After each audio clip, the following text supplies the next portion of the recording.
that things have always been more or less the way they are now. But the fact of the matter is that before the rise of capitalism, people live very differently from the way we do now. And I'm going to bring out some of that stuff in the course of this talk. My name is Steve Gellerman. I'm a member of the Industrial Workers of the World, the Boston branch of the Industrial Workers of the World, the IWW. And I'm honored to be up here in Occupy New Hampshire. Okay, so to understand the course of labor history in this country, you have to go back to the early years after the American Revolution. That was a different world, the time when capitalism hardly existed.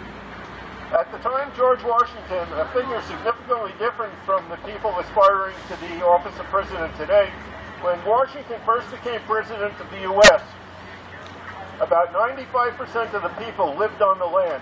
Now, literally lived on the land. They were small farmers. They engaged in subsistence farming and produced or manufactured virtually everything they needed. They lived in a no-money economy and enjoyed the highest standard of living in the world at the time. Good farmland to be cleared was plentiful, and it was easy for people to establish themselves as freeholders. I am not going to address the subjects of slavery and the policy of clearing the land of its Indian occupants, which were very serious blights. But they are outside the scope of this talk right now. The people, excluding farmers and aside from nascent capitalists like merchants, were craftsmen who worked at such trades as coopers, blacksmiths, printers, cobblers, and so on. People entered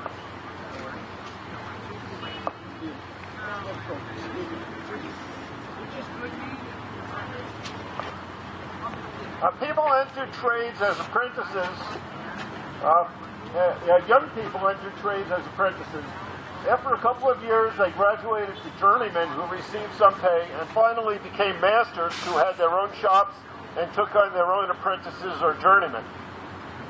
This was the expected progression, and it was pretty easy for a craftsman with the requisite skill to become an independent master. This system involved almost no exchange of money, and was marked by face-to-face relationships.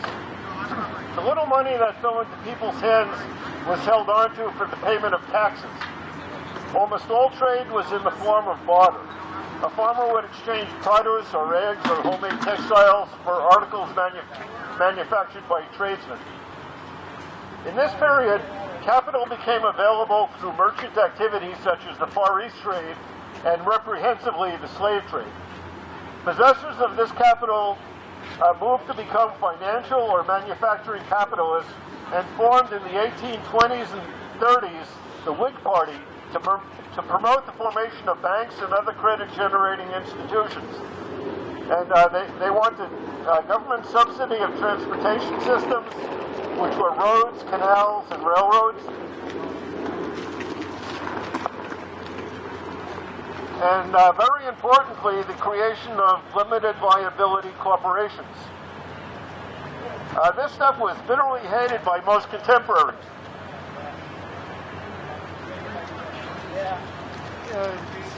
Sorry about the page. It's okay. This was bitterly hated by most contemporaries who were agriculturists, as we have seen. However, banking and manufacturing were capable of generating great wealth and money talks, then as now. Farmers were quickly pushed into commodity relationships, the raising of cash crops, which improved transportation made feasible and subsistence farming declined. More marginal agricultural producers were forced off the land and became workers in the newly arising factories. Craftsmen who had the expectation of becoming independent masters found themselves likewise pushed into wage work, as did newly arriving immigrants and after the Civil War freed slaves. This was the beginning of the labor movement. The labor movement rose when wage labor arose. Factory conditions were often horrifying, dangerous, dirty, subjecting workers to harsh discipline, low pay, long hours, and the division of labor which undercut skill, and workers naturally combined into unions to protect themselves and advance their interests. The first unions were local affairs and usually restricted their members to a single craft or trade. They rose, flourished, and achieved achieved some gains in good times. Capitalism, as we know, being marked by periods of boom succeeded by periods of collapse, like the one we're in now, due to inherent contradictions in the system, and decline.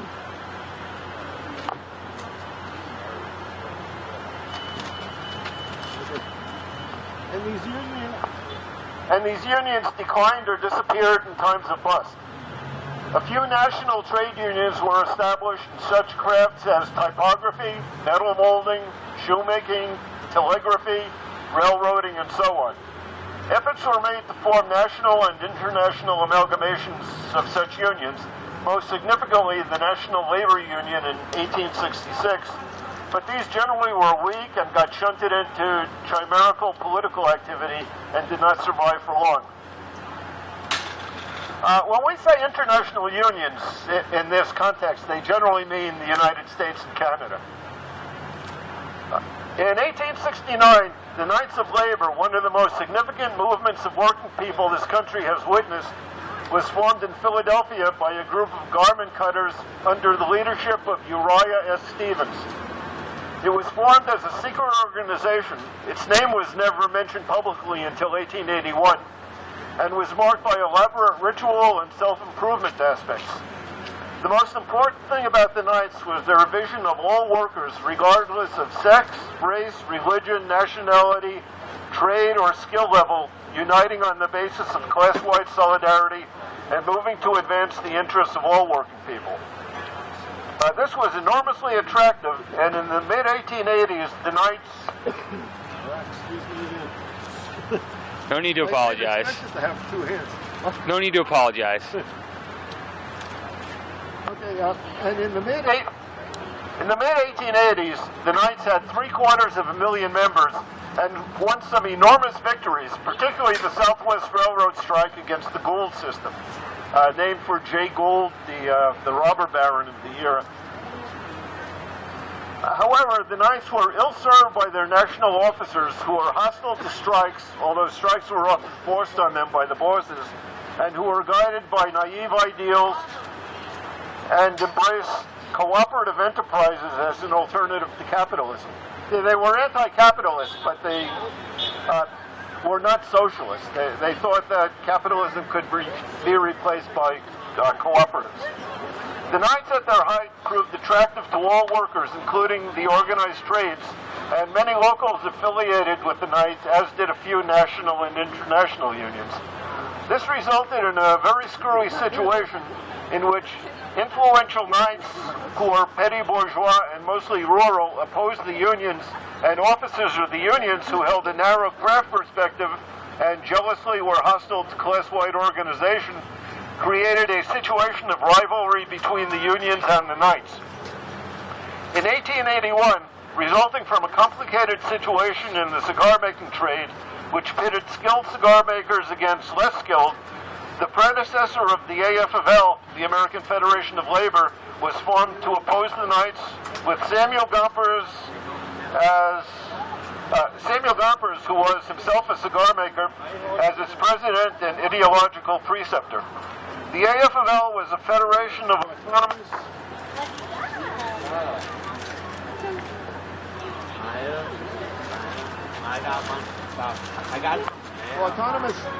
national and international craft unions, which moved to sever their ties to the Knights and undercut the conception of class-wide solidarity and opposition to capitalism. By the mid-1890s, due to poor decisions by Knights officers and the hostility of the unions, the Knights of Labor hardly continued to exist. The national organization dissolved in the 1920s, and the last local assembly, movie projectionist in Boston, the town that I'm from, gave up the ghost and joined the International Association of Theatrical Stage Employees as Local 11 of Yahtzee in 1949. The AFL in this period was the prevailing union manifestation. It was marked by rejection of class-wide concerns, opposition to enrolling unskilled workers and people of color and women. Aside from coal miners and brewery workers, it was comprised of narrow craft bodies, so that in a large company, you would have, say, carpenters, electricians, coopers, machinists, and so on, each in a different union. The AFL pioneered the idea of labor contracts, offering the bosses labor peace for a specified period, and so you would have several unions in one workplace, each with a different contract which expired at a different time, and therefore obligating trades to scab on one another, and completely excluding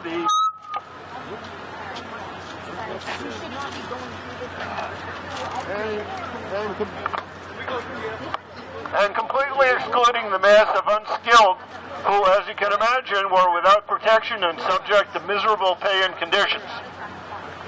The AFL actively opposed the idea that working people shared a common interest that was opposed to capitalism and was hostile to socialists and socialism.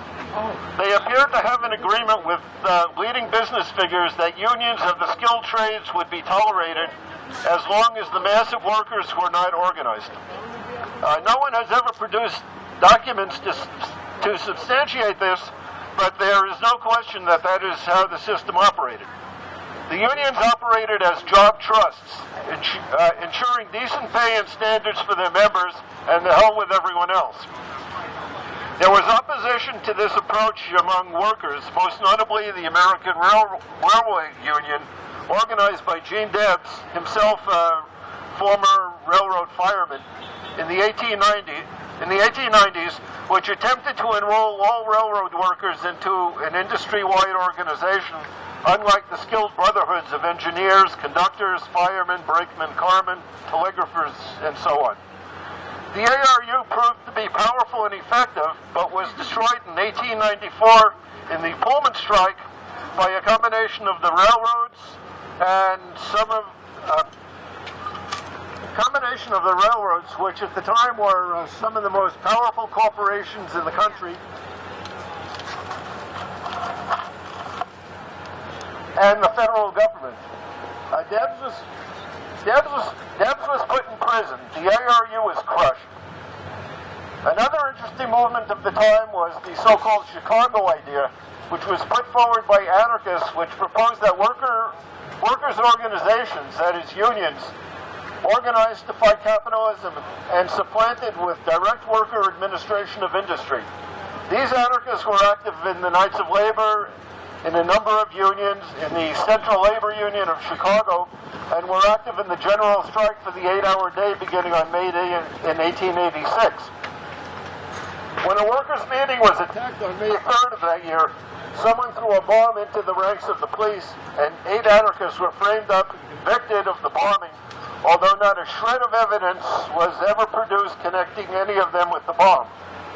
5 were sentenced to be executed, the famous Haymarket martyrs, and the surviving 3 were pardoned some years later after doing a hard time in prison. Workers throughout this period continued organizing and fighting. They almost always faced opposition from the government. With the rise of the trusts, gigantic monopolies which were created to dominate the industry in which they operated,